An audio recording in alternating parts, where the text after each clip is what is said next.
Hello বন্ধুরা, একটু ভাবুন তো, সমুদ্রের গভীর অন্ধকারে একটা এমন দানব ঘুমিয়ে আছে যাকে নিয়ে শত শত বছর ধরে গল্প, কল্পকাহিনী আর কিংবদন্তি বানানো হয়েছে। আর সেই দানব যদি একদিন হঠাৎ বাস্তবে জেগে ওঠে। হ্যাঁ বন্ধুরা, আজকের ভিডিওতে আপনাদেরকে এক্সপ্লেন করে শোনাবো সম্প্রতি 2025 সালে রিলিজ পাওয়া ক্রাকেন মুভির সম্পূর্ণ গল্প, যেখানে মানুষকে টিকে থাকতে হবে পৃথিবীর সবচেয়ে ভীতিকর সামুদ্রিক দানবের বিরুদ্ধে। বিশাল আকৃতির ক্রাকেন, যার এক একটা টেন্টিকল গোটা জাহাজকে ডুবিয়ে দিতে পারে। So without wasting any more time, let's start our today's video. আমাদের এই গল্পটি শুরু হয় আর্কটিক মহাসাগর দেখে, যেখানে আমরা এই সিনেমার দুটি মেইন চরিত্রকে দেখতে পাই, জুলিয়া এবং অস্কার। তারা পানিতে সোনার ডিভাইস ইনস্টল করে কিছু এক্সপেরিমেন্ট করছিল। তখনই অস্কারের কাছে একটি জরুরি কল আসে, যেখানে তাকে ঝড় আসার সতর্কবার্তা দেওয়া হয় এবং যত তাড়াতাড়ি সম্ভব সেখান থেকে বেরিয়ে যেতে বলা হয়। অন্যদিকে আমরা দেখি একটি রাশিয়ান সাবমেরিন দূর থেকে আসা হাই ইন্টেন্সিটি শব্দ শনাক্ত করেছে। ঠিক তখনই তারা দেখে সমুদ্রের স্তর আস্তে আস্তে উপরের দিকে উঠছে। এটা দেখে পুরো টিম বিস্মিত হয়ে যায়। এদিকে জুলিয়ার স্ক্যানারও বুল রিডিং দিতে শুরু করে, আর তারা যেখানে ক্যাম্প করেছিল তার চারপাশের বরফ ভাঙতে শুরু করে। অস্কার দ্রুত জুলিয়ার কাছে এসে বলে এখনই এখান থেকে বের হতে হবে, কারণ সময় একেবারেই নেই। কিন্তু জুলিয়া এক্সপেরিমেন্ট শেষ না করে যেতে চাইছিল না, কিন্তু আবহাওয়া খারাপ হতে থাকায় সে শেষ পর্যন্ত অস্কারের কথা মেনে নিয়ে তার স্নো মোবাইলে উঠে বসে। দুজনে পালাতে শুরু করলেও বরফ ভাঙার গতি তাদের ধারণার চেয়েও অনেক বেশি ছিল। অন্যদিকে বরফের নিচে পানিতে থাকা সাবমেরিন টিম বুঝতে পারে যে তারা যে শব্দ শুনেছে সেটা সমুদ্রের ঢেউয়ের নয়, বরং কোনো জীবন্ত প্রাণীর। হঠাৎই এক বিশাল প্রাণী সাবমেরিনে ধাক্কা দেয় আর সব অ্যালার্ম বাজতে শুরু করে। টিম অনুভব করে প্রাণীটি সাবমেরিনকে ধরে টেনে নিয়ে যাচ্ছে পানির অনেক গভীরে।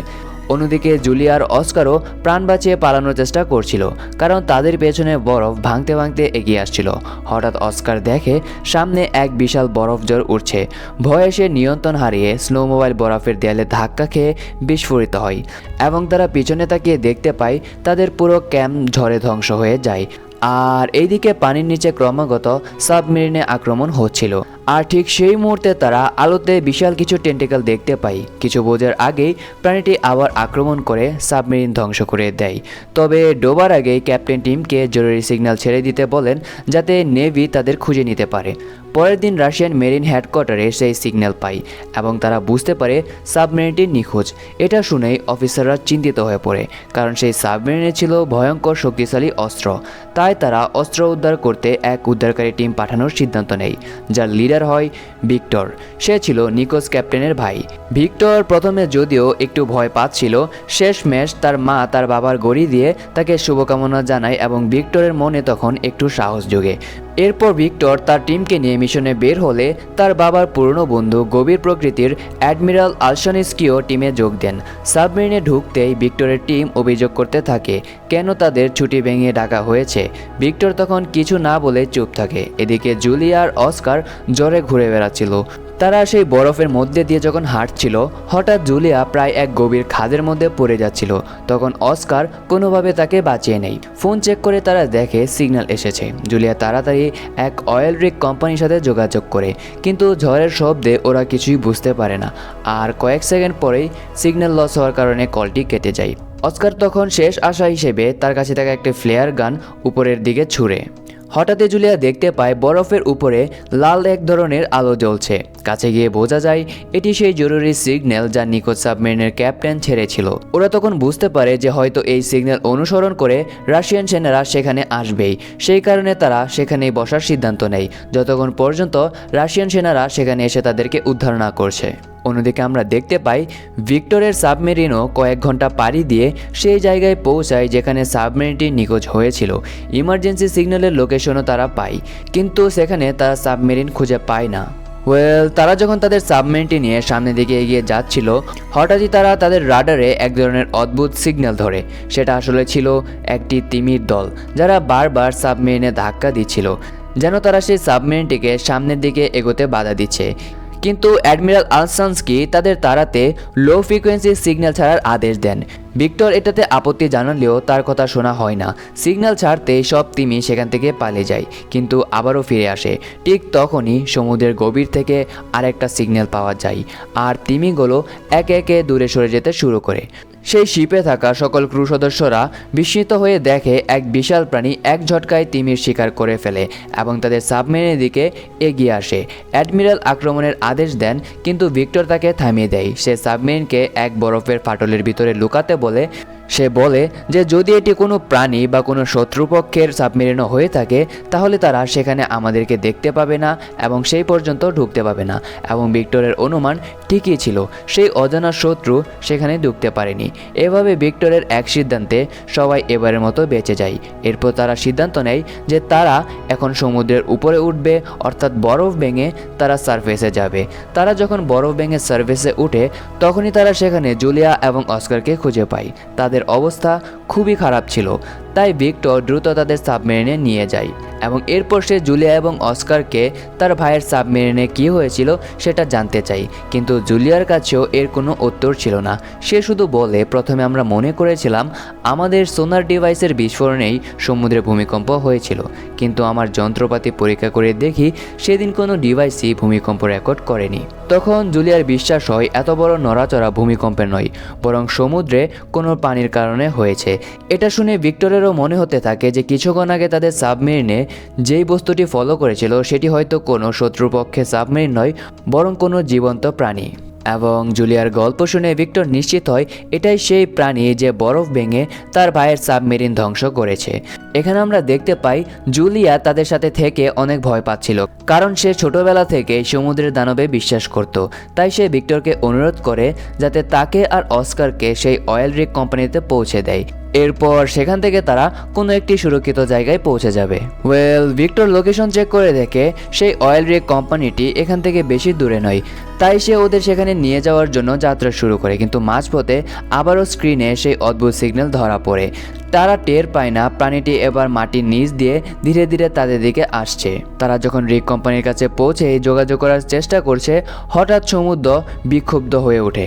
পানির ভিতর থেকে বিশাল টেন্টিকল বেরিয়ে আসতে শুরু করে এবং শক্ত স্টিলের সেই অয়েল রিগটি কয়েক মুহূর্তেই ধ্বংস হয়ে যায়। টেলিস্কোপে ভিক্টর দেখে প্রাণীটির আসল রূপ।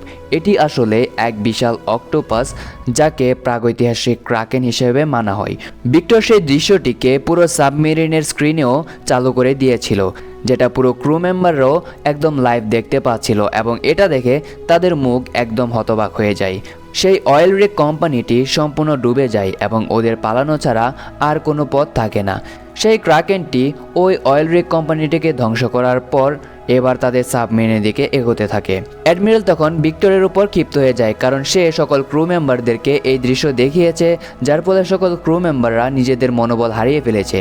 তখন সে ভিক্টরের হাত থেকে কমান্ড নিজের হাতে নিয়ে দুটো টর্পোড ছাড়ার নির্দেশ দেয়, কিন্তু এতে কোনো কাজই হয় না, বরং সেই ক্রাকেনটি রেগে গিয়ে আরও ভয়ঙ্কর হয়ে ওঠে।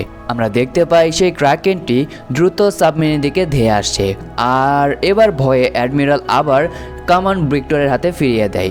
কমান্ড পাওয়ার সাথে সাথে ভিক্টর সাবমেরিনকে অন্যদিকে ঘোরার নির্দেশ দেয়। এতে তারা অল্পের জন্য বেঁচে গেলেও এক টেন্টেকল সাবমেরিনকে ধাক্কা মেরে ক্ষতিগ্রস্ত করে ফেলে।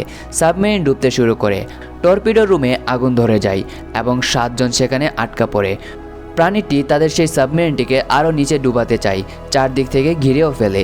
এই সময় ভিক্টর সবাইকে নিঃশব্দ থাকতে বলে, কারণ সমুদ্রের প্রাণী শব্দের প্রতি আকৃষ্ট হয়, তাই আগুন নেভানোর কাজও বন্ধ করা হয়। এতে টর্পিডো রুমের কার্বন মনোক্সাইড জমতে থাকে, কিন্তু প্ল্যান সফল হয়। কোনো শব্দ না পেয়ে প্রাণীটি চলে যায়। তারপরে ফাঁদে পড়া মানুষগুলোকে বের করে চিকিৎসা করা শুরু হয়, যেখানে অস্কার আর জুলিয়াও তাদেরকে সাহায্য করে। এতে তারা ক্রুয়ের আস্থা অর্জন করে। পরে জুলিয়া ভিক্টরকে বলে গল্প অনুযায়ী ক্রাকেন বছরের পর বছর ঘুমিয়ে থাকে। হয়তো তার সোনার ডিভাইসের বিস্ফোরণই সেই ক্রাকেনকে গভীর ঘুম থেকে জাগিয়ে তুলেছে। তাই জুলিয়া সবাইকে বলে এই প্রাণী এখন প্রতিশোধ নিতে চাইছে। যদি আমাদেরকে বাঁচতে হয় তবে সোনার বন্ধ করতে হবে। সে আরও জানায় যে ক্রাকেন শিকার করার পর শিকারকে নিজের গুহার ভিতরে টেনে নিয়ে যায়। এর মানে ভিক্টরের ভাইয়ের সাবমেরিনও জুলিয়াদের সেই ক্যাম্পের কাছেই থাকার কথা, যে ক্যাম্পটি পানির নিচে ডুবে গিয়েছিল, কারণ তাদের ক্যাম্পের ওখানেই তারা সোনার ডিভাইসটি ফিট করেছিল। ঠিক তখনই এক অফিসার স্যাটেলাইট মোডের রেকর্ড হওয়া সিগন্যাল শুনে দেখে যে সেটি জুলিয়ার ক্যাম্পের দিক থেকেই এসেছে। ভিক্টর তার ক্রু মেম্বারদেরকে বোঝায় এবং নিজের ভাই ও বাকি সদস্যদেরকে বাঁচানোর জন্য সে ভয়ঙ্কর জায়গায় যাওয়ার সিদ্ধান্ত নেয়, কারণ তার বিশ্বাস যে হয়তো তার ভাই এবং বাকিরা এখনও বেঁচে আছে। কিন্তু ক্রু সদস্যরা এতে রাজি ছিল না, কারণ তাদের মতে তাদের কাছে থাকা সামান্য অস্ত্র দিয়ে ওই ভয়ঙ্কর ক্রাকেনকে থামানো সম্ভব নয়।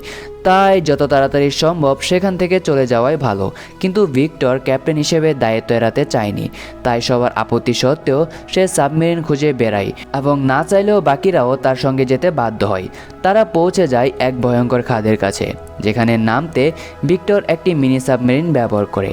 তার সঙ্গে দুজন অফিসারকে নিয়ে নিচে নামে। খাদের ভেতরে তারা শত শত ডুবে যাওয়া জাহাজ দেখে, যেগুলো হয়তো অতীতে সেই ক্রাকেন নিয়ে এসেছিল। অর্থাৎ জুলিয়া যে ক্রাকেনের গল্প বলছিল সেটা কোনো মিথ্যে নয়, একেবারেই সত্যি। এ সময় তারা ভিক্টরের ভাই আলেকজান্ডারদের সাবমেরিনও খুঁজে পায় এবং তাদের সেই সাবমেরিনের সামনের অংশটা কিছুটা অক্ষত থাকায় ভিক্টর মিনি সাবমেরিন নিয়ে সেটির সঙ্গে জুড়ে দেয়। ভিতরে গিয়ে সে দেখতে পায় তার ভাই আলেকজান্ডার এবং বাকি কিছু ক্রু মেম্বাররা এখনও বেঁচে আছে। নিজের ভাইকে জীবিত অবস্থায় দেখতে পেয়ে ভিক্টর অনেক খুশি হয়। আলেকজান্ডার তাদেরকে জানায় যে তারা বুঝতে পেরেছিল যে ক্রাকেন তাদেরকে সাউন্ড ডিটেক্ট করেই আক্রমণ করবে, যেই কারণে তারা সাইলেন্ট মোড ব্যবহার করেই এখনও বেঁচে আছে। কিন্তু মিনি সাবমেরিনের জায়গা কম থাকায় ভিক্টর দুবারে লোকজন বের করে আনার সিদ্ধান্ত নেয়। প্রথমবার একদল পাঠিয়ে দেয় আর সে নিজে ভাইয়ের সঙ্গে থেকে যায়। কিন্তু প্রথম দল মাঝপথে যেতে ক্রাকেন আবার জেগে ওঠে।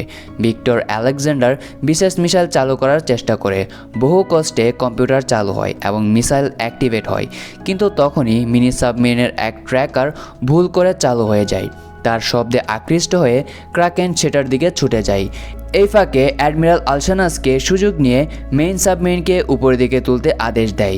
ভিক্টর আর আলেকজান্ডার মিসাইলের কোর ঢুকিয়ে চালু করে দেয়, কিন্তু ক্রাকেন তাদের কাছে এসে পড়ে এবং সে নিজের টেন্টিকল দিয়ে ভিক্টরের সাবমেরিন আঁকড়ে ধরে। মৃত্যুর মুখে দাঁড়িয়ে দুই ভাই রেডিওতে একে অপরের সঙ্গে শেষবার কথা বলে এবং নিজেদের ভুলের জন্য তারা একে অপরের কাছে ক্ষমা চায়।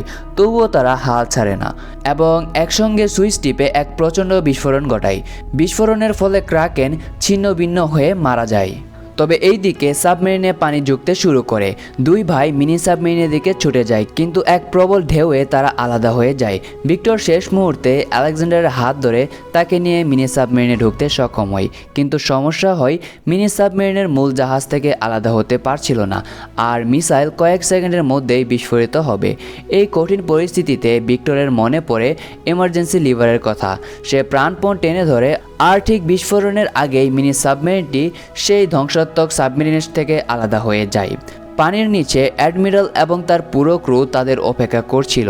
অনেকক্ষণ খবর না পেয়ে তারা হতাশ হয়ে ফিরতে চাইছিল। তারা মনে করছিল আলেকজান্ডার এবং ভিক্টর হয়তো সেই ক্রাকেনের সাথেই মারা গিয়েছে। হঠাৎ পানির উপরে ভেসে ওঠে সেই মিনি সাবমেরিন। ভেতরে ভিক্টর আর আলেকজান্ডার। ওদের দেখে সবাই আনন্দে উল্লাস করে। আর তখন ভিক্টর নিজের বাবার সেই ঘড়ি আলেকজান্ডারকে দিতে চাইলে আলেকজান্ডার তা নিতে অস্বীকার করে আর বলে, তুমি এর আসল যোগ্য। আর এরই সাথেই অসম কনসেপ্টের সায়েন্স ফিকশন অ্যাকশন সিনেমাটি এখানেই শেষ হয়। তো বন্ধুরা, এটাই ছিল ক্রাকেন 2025 সিনেমার একদম শুরু থেকে শেষ পর্যন্ত কাহিনী। ভাবতেই অবাক লাগে, মানুষ যতই শক্তিশালী হোক, প্রকৃতির রহস্যময় শক্তির সামনে আমরা আসলে কতটা অসহায়। ক্রাকেন হয়তো শুধু সিনেমার দানব, কিন্তু সমুদ্রের অন্ধকারে এখনও হাজার রহস্য লুকিয়ে আছে, যেগুলোর খোঁজ আমরা এখনও পাইনি। কে জানে একদিন সত্যিকারের কোনো ক্রাকেন আমাদের সামনে এসে দাঁড়াবে। আশা করি ভিডিওটা ভালো লেগেছে। যদি ভালো লেগে থাকে তাহলে একটা লাইক, কমেন্ট আর সাবস্ক্রাইব দিয়ে পাশে থাকো। আর হ্যাঁ, পরের ভিডিওতে আসছে আরও ভয়ঙ্কর মাইন্ড ব্লোয়িং মুভির এক্সপ্লেনেশন। তাহলে দেখা হবে পরের ভিডিওতে। ততদিন পর্যন্ত সাবধানে থাকো আর সমুদ্রের অন্ধকারে কখনো হালকাভাবে নিও না। দেখা হচ্ছে পরের ভিডিওতে। Until then, take care, bye by.